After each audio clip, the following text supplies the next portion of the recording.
first you need to gather data.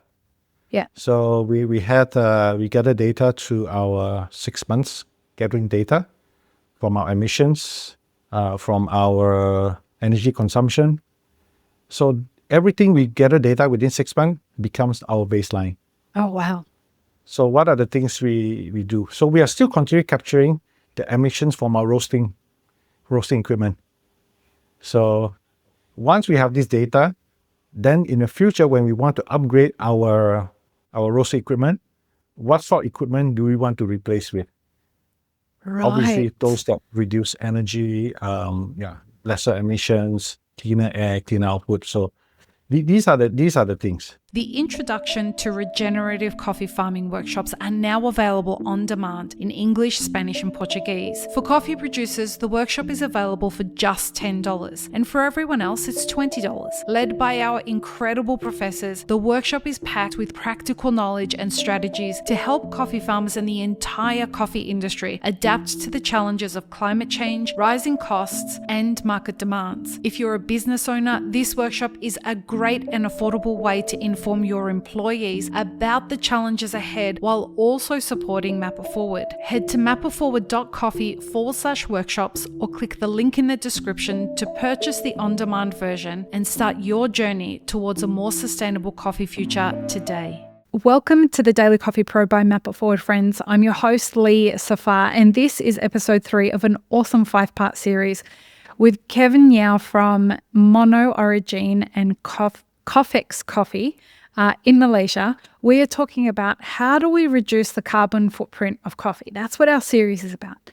In this episode, we're talking about where are the opportunities for reducing our carbon footprint in coffee. Now, Kelvin, I think I just called you Kevin. I'm so sorry about that. Kelvin. I missed it. I have so many people's names in my head at the moment with all these podcasts that we're doing. But Kelvin, when it comes to building your business and looking for the opportunities, how do you approach identifying the opportunities of where you can reduce the footprint in coffee, the carbon footprint in coffee? So the obvious one was to first starting to use renewable energy. So last year we took the initiative to turn our factory here to fill our roof with solar panels. Great. And that helped us reduce between 48 to 50% of our monthly energy bills. Wow. That's a real number? That's a real number. So we track all our waste, our carbon emissions, our energy use, we track. Yeah. Wait. Let's go back a step.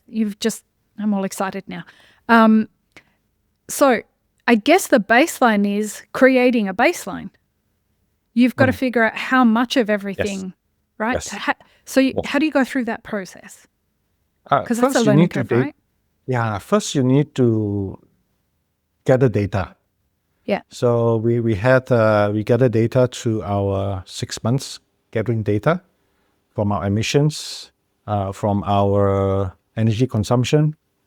So everything we gather data within 6 months becomes our baseline. Oh, wow. So what are the things we do? So we are still continuing capturing the emissions from our roasting equipment. So once we have this data, then in the future, when we want to upgrade our roasting equipment, what sort of equipment do we want to replace with? Right. Obviously, those that reduce energy, lesser emissions, cleaner air, cleaner output. So these are the things. Right. So go ahead. Let me continue. Yeah. So after the farm visit to FAF, and I came back and said, look, my industry, we have a lot of micro roasters, and micro roasters, where do they get their coffee from? Coffee traders. Some of them get directly from farms. They have a relationship with farms. But then how do they ship the coffee from Brazil, Colombia, Kenya, Ethiopia? For micro roasters, most of them is by air. And by air is one of the worst carbon in transporting sector. Mm-hmm. So I thought about it. I said, look, since we are buying containers of coffee from everywhere, from Kenya, from Brazil, from Colombia, from Indonesia, why don't I open up my services to help roasters consolidate coffee through us? Because we already have a container. If they need 5 bags, 10 bags, 15 bags, 30 bags, 300 bags, we can accommodate. So by helping them bring in coffee together with my container, I easily help them save, if you are going through by air, 20 times carbon. I help reduce carbon 20 times. We did this calculation. You're not just looking at reducing carbon within Mono, Origine, Not or only Coffex. within my company. You're looking at on an industry level. Yes. This How is leadership, I can help folks. reduce carbon for my coffee industry. So This we is open leadership. up consolidation. And more micro roasters are coming on board, because first we source fantastic specialty coffee. Everyone's into specialty coffee, high cup score. That's what they are in. But now able to have coffee with better sustainability, reduce carbon. That's a great plus point attached to it. So once I start messaging this, more and more micro roasters are coming on board, attending our cupping section and purchasing coffee through my logistics system. Yeah, I love it. I help them save costs. I help them save carbon. But we of course charge a small service fee, because nothing comes free. So the service fee is very small. We share costs for the logistic, for the container, and it helps them save money, get better quality coffee, saves money, reduce carbon. So that's how do you help them understand the impact this is going to have on their carbon footprint, or were they already on board with that idea? No, they are not on board. So this is a very slow process, because the communication needs to be shared with people, why we are doing this. And we did this calculation so I can share information with them on costs, on carbon. Right. And were they open? They're open, because ultimately they may or may not be interested in reducing carbon, but all of them 100% are interested in buying quality coffee at a good price. 100%. Right? That's 100%. That's no brainer. So, but this is something that's attached along to it. So even what we are doing, we also, because of all the multinationals are going to ESG. The multinational corporates, the international hotel chains, they now need to do reporting. They need to show what they're doing in the framework of ESG. So we fit into that really well. So we also, in my company this year, we completed our first sustainability report. So at least once you have a sustainability report, you're able to share with the clients, the people, what you're already doing in a full report. Rather than me saying things and then, oh no, is that real? So, no, we do it in a full report. So in a very transparent manner, we share information of what we are doing. Helping the industry, help the world, make the world a better place. So they like to see all that. And it's not just like an idealistic kind of, let's hug trees and feel good about ourselves. Having this kind of transparency and traceability with what you're doing really opens you up as one of the first people in the industry, I suspect, in your region, to do this. It does open you up to legitimately be accountable for it. Right? And how do you as a business owner feel about being open to that kind of scrutiny? We are welcoming to do it. We are very welcome for them to come and scrutinize us, because we are not doing it for greenwashing. We are legitimately doing it in a very real manner. So we say what we do, we back it up by data. Right. Information, real data. Right. Yeah. So we've spoken about energy, we've spoken about logistics. Yes. What are some other ways that in coffee we can reduce our carbon footprint? Okay, so another way is we want to encourage working with farmers who are in a way, helping reduce carbon, because on the farming side, the contribution of carbon in our coffee, that's 70%, is being consumed or being produced on a farm level. Really? Not 70%. I did not know another that. study and calculation. I think Felipe can also share the information from his farm level. But the data I got from my trip at the FAF Impact Seminar was the variants are very huge. So we decided when we come back, I said, look, let's start with a few origins, and we start calculating the carbon footprint from the farm side. So we're requesting from the farm side to share with us quite a lot of information, what they're doing, what are the processes. We start to build a calculator to calculate what's being emitted from the farm level. Yeah. Where is it being mostly emitted on the farm? Do you know? Could be from fertilizers. Right. Yeah, fertilizer needs high energy to produce, a lot of energy to produce, and it also emits a lot of nitrous oxide, and that's one of the 7 greenhouse gases. Right. So we are still putting a lot of study into this to see where in the farm level that we can suggest or help them reduce carbon from farm level. I think one of the farm I visited during my trip to Brazil is an Eastern Philhos farm. He used complete renewable energy. His farm is all run by solar, for example. Oh, wow. It's no diesel powered or grid powered farming. He doesn't use synthetic fertilizer. Everything is done on the farm level.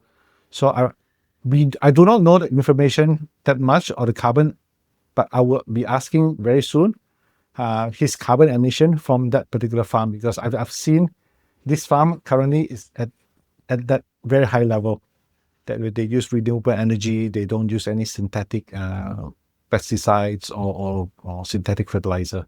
So I'm curious to know what carbon emissions are there from the farm. So am I. I might hit you up for an introduction after the podcast so that we can have him on the podcast to talk about it. So the closest. So I also sit on the ASEAN Coffee Federation board. So one of our agenda is to help reduce carbon for my company and of course for the region. So we are also promoting a lot of ASEAN coffee for companies that are very focused to reduce their carbon, because Indonesia is my neighbor. Yeah. So the logistic wise, coming here is very, very low. The carbon on logistic is ultra low, and we're able to get things here in a very fast manner, and we work within the ASEAN framework. So more and more customers are buying into the idea of sourcing better quality coffee through ASEAN. They're different to Central and South or African, but if they're open to the idea, we're here to offer that. And we can't talk about that without giving a shout out to Belco. Not sponsored in any way, shape or form, folks. Belco are really pioneering this idea of transporting coffee via sailboat. Have you been involved in any of that? They're not making their way into Asia yet. Not yet. So maybe they are planning. Maybe Anhil or Alex are watching this and they will think about doing that, because would that be something you'd be open to? Of course. So currently I'm also working with Angel, with Belco. Shout out to our friend. I really like what they're doing. Yeah. We think very much alike. Yeah. And how to reduce carbon and how to make the world a better place. So along that line, I just started getting coffee through Belco. Yeah. And the Colombian coffee just arrived in my warehouse today. That's exciting. Yeah. So I'm looking forward. But the trip from Colombia, for my first interaction with Belco, the journey is taking too long. So we need to find ways to reduce the journey time for the coffee to be here. Yeah, and there's a lot of political issues in country that create an issue for coffee. And this is something that people don't quite understand, right? Like if we're talking about the supply of coffee, it's not just the coffee that's coming out of the ground that's the problem. is the coffee going to make it out of the country? If you buy it, is it going to make it out of the country and get to you? Because a lot of the time in countries like Colombia, that coffee is getting hijacked on its way to the port and it is getting sold on the black market. And you're never going to see that coffee. The amount of crime that we're hearing about happening at coffee origin countries, Bloomberg has just started reporting on the level of crime in coffee. It's wild. We've been talking about it for 2 years. Yes, it's crazy. just beginning of this year, when I was talking to my team, that these crazy price hike will cause a lot of problems. People will see their coffee goes missing, stolen, hijacked, even at the sea, at port, anything can happen. So I think over the years, we had 2 scenarios that coffee went missing after our purchase. One was from Timor-Leste, a couple of years ago. And just recently, due to this price hike, we got a lot went missing. Yeah. And but we are lucky enough. We have enough coffee to cover the losses. It's just a small disruption, but it doesn't affect us in a big way. But strangely, it just happened just a week after I was communicating this with my team. I say, don't be so sure that we have purchased everything and everything we have done well will arrive. Because sometimes it may not. I want to ask you something there. How, as you've been going through this transition and as you've been seeing coffee going missing, and, things are getting more challenging with regards to this, how important has the role of the relationships that you've built as an intentional business owner with your partners across in your entire ecosystem? How important has the relationship role played in that?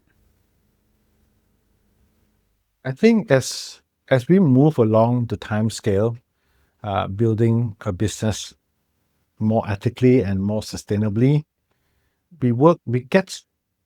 our relationship with our farmers, with our producers, get closer and closer. We are now like part of family and part of friends.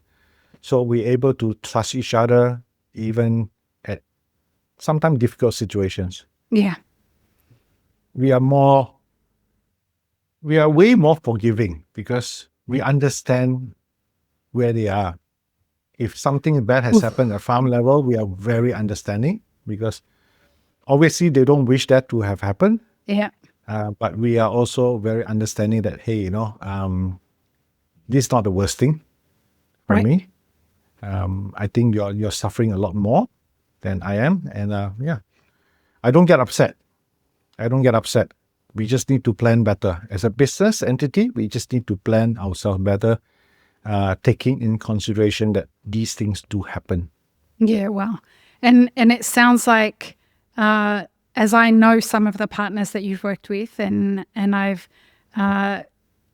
the testament that they have about the way that you work with them and about your intentionality around that makes it so that everybody wants to conspire to each other's success. This is not a punishment thing.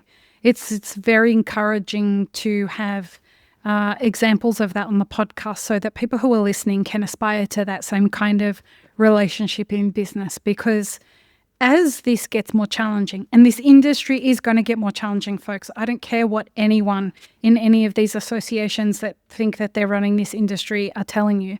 This is going to get more challenging as labor becomes less available, as the climate becomes more of a problem, as geopolitics becomes more of a problem, as the global economy continues to get stressed. Your relationships in business are going to mean more than they ever have. And so to have examples here demonstrated here on the podcast in Kelvin of how he has gone through that process should be an inspiration to everyone who's listening to this. In the next episode, as we wrap this up for this episode, we're going to talk about the cost of sustainability versus the expense of humanity and food security. So join us for the 4th episode of this series, folks. Peace, love, and peanut butter. Have an amazing rest of your day.